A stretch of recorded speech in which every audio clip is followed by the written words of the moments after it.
Assalamu alaikum, dear students. Today we are going to study the cell organelle, that is endoplasmic reticulum.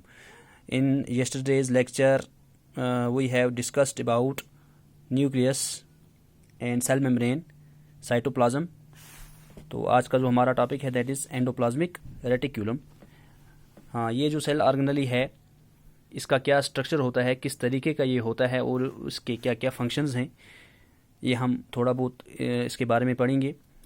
तो dear students, endoplasmic reticulum जो है it is a membrane bound tubes. These are actually membrane bound tubes which are present in sheets, tubes and sheets. These are actually long and round, oblong bag-like structures called vesicles. तो ये membrane bound tubes होते हैं या sheets होती हैं which are present inside the cell. तो ये दो तरह के होते हैं जिन्हें हम कहते हैं rough endoplasmic reticulum and smooth endoplasmic reticulum. हाँ, जैसा कि वर्ड खुद जाहिर करता है, रफ यानी इस पे कुछ ऐसी कोई चीज़ होगी जो इसकी सरफेस को रफ बनाती है. हाँ, तो वो क्या चीज़ है, दैट इज़ राइबोसोम्स. जब इसके ऊपर राइबोसोम्स प्रेजेंट होते हैं, जब एंडोप्लाज्मिक रेटिक्यूलम की सरफेस के ऊपर अटैच्ड होते हैं राइबोसोम्स, तो हम कहते हैं it is rough endoplasmic reticulum.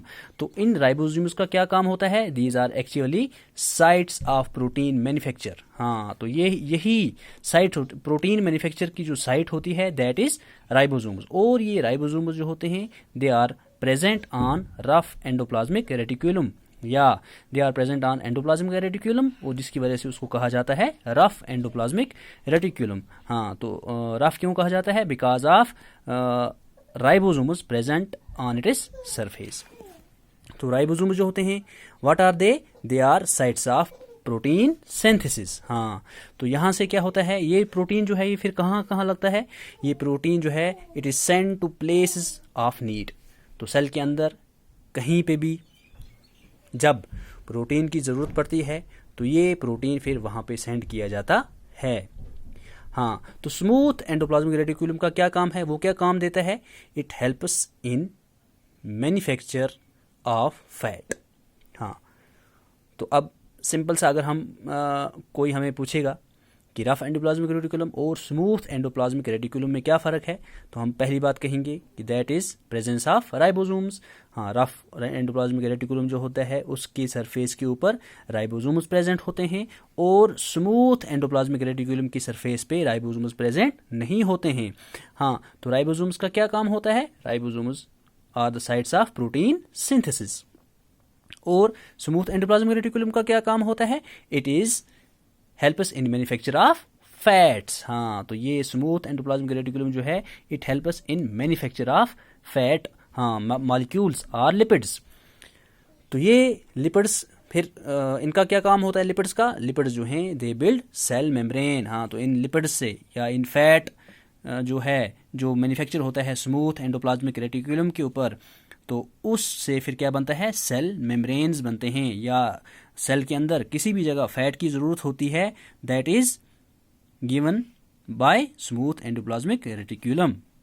हाँ, और इस मेम्ब्रेन जो ये मेम्ब्रेन बनती है, इस मेम्ब्रेन को क्या कहते हैं, इस मेम्ब्रेन के बनने को क्या कहते हैं, मेम्ब्रेन बायोजेनेसिस. हाँ, ये लिपिड्स से जो मेम्ब्रेन बनती है because of smooth endoplasmic reticulum से जो लिपिड्स बनते हैं और उन लिपिड्स से जो मेम्ब्रेन बनती है, इस मेम्ब्रेन बनने के प्रोसेस को हम कहते हैं मेम्ब्रेन बायोजेनेसिस. और जो बाकी प्रोटीन्स जो बच जाते हैं, मैंने कहा कि रफ एंडोप्लाज्मिक रेटिक्यूलम में राइबोसोम्स जो है वो प्रोटीन्स बनाते हैं, वो प्रोटीन्स जो हैं फिर सेंड किए जाते हैं डिफरेंट प्लेसेस के पे जहाँ पे भी उनकी नीड होगी. और जो प्रोटीन्स होते हैं वो क्या क्या काम करते हैं, they act as enzymes and hormones. हाँ, तो ये प्रोटीन्स जो बाकी प्रोटीन्स होते हैं they then act as enzymes and hormones, उनसे एंजाइम्स या हार्मोन्स बनते हैं. अब हम इनको कंक्लूड करेंगे कि कौन कौन सा फंक्शन होता है इसका.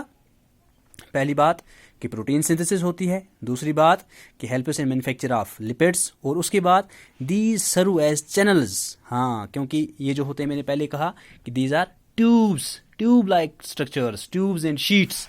हाँ, तो इनका क्या काम होगा, serve as channels for transport of material. हाँ, तो कौन सा मटेरियल, दैट इज प्रोटीन्स, क्योंकि प्रोटीन ही ज़्यादातर सिंथेसिस होते हैं, तो इसलिए ये एज चैनल्स काम करते हैं फॉर ट्रांसपोर्ट ऑफ मटेरियल्स। किस मटेरियल का, प्रोटीन्स का, between cytoplasm and nucleus. Cytoplasm और न्यूक्लियस के दरमियान जो भी प्रोटीन का ट्रांसपोर्ट होती है, that occurs through endoplasmic reticulum. हाँ, दूसरा क्या है, सरफेस फॉर बायोकेमिकल एक्टिविटीज। तो कौन सी बायोकेमिकल एक्टिविटी होती है, that is synthesis of protein या help in the synthesis of lipids. हाँ, और स्मूथ एंडोप्लाज्मिक रेटिक्यूलम का एक और बहुत अहम रोल होता है, बहुत अहम काम होता है, that is in detoxifying many poisonous and drugs. हाँ, तो ये डिटॉक्सिफाई करता है पॉइजन, कोई जहर या ड्रग्स, तो उनको डिटॉक्सिफाई करने के लिए स्मूथ एंडोप्लाज्मिक रेटिकुलम का बहुत अहम किरदार है, बहुत अहम काम है। तो इससे हम ये समझेंगे एंडोप्लाज्मिक रेटिकुलम, पहले कि इनका स्ट्रक्चर कैसा होता है, these are membrane bound tubes या शीट्स होते हैं। तो ये दो तरह के होते हैं, स्मूथ एंड रफ। जो रफ होते हैं उन पे राइबोसोम्स प्रेजेंट होते हैं, और वो राइबोसोम्स पे क्या बनता है, प्रोटीन्स।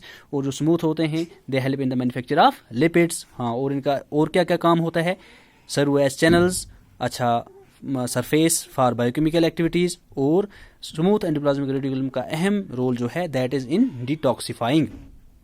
अब दूसरा एक सेल ऑर्गेनली है, that is called Golgi apparatus. हाँ, तो ये गोल्गी एपरेट्स जो होते हैं, ये किस तरीके के होते हैं, इनका कैसा शेप होता है और इनका क्या काम है। गोल्गी एपरेट्स जो हैं, these are also membrane bound vesicles.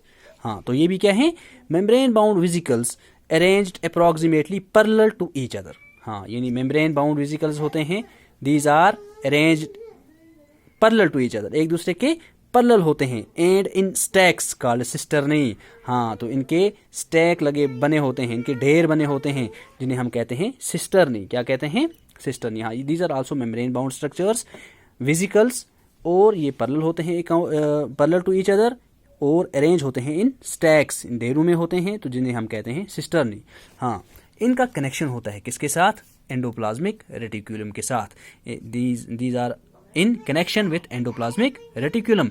तो जब इनका कनेक्शन एंडोप्लाज्मिक रेटिकुलम के साथ होता है, तो ये क्या करते हैं, हाँ, the material synthesised near the endoplasmic reticulum is packaged and dispatched to various targets inside and outside the cell through Golgi apparatus. यानी inside and outside of the cell जो भी ट्रांसपोर्ट होती है किसी भी चीज़ की, या प्रोटीन्स की, या किसी और चीज़ की, तो वो किसके ज़रिए की जाती है, थ्रू दीज गोल्गी एपरेट्स। हाँ, तो इसके अलावा इसके कुछ और फंक्शंस भी होते हैं, और फंक्शन में इसमें आता है storage, modification and packaging of products in vesicles. हाँ, स्टोरेज भी होती है इनके अंदर मॉडिफिकेशन भी होती है, जो भी प्रोडक्ट इसके अंदर स्टोर होता है, दैट इज़ प्रोटीन्स, और इसके अलावा पैकेजिंग, डिस्पैच करने के लिए, एक जगह से दूसरी जगह ले जाने के लिए, ये जो कोई भी चीज़ इनमें पाई जाती है, उसमें उसकी मॉडिफिकेशन, स्टोरेज के अलावा इसमें पैकेजिंग भी होती है।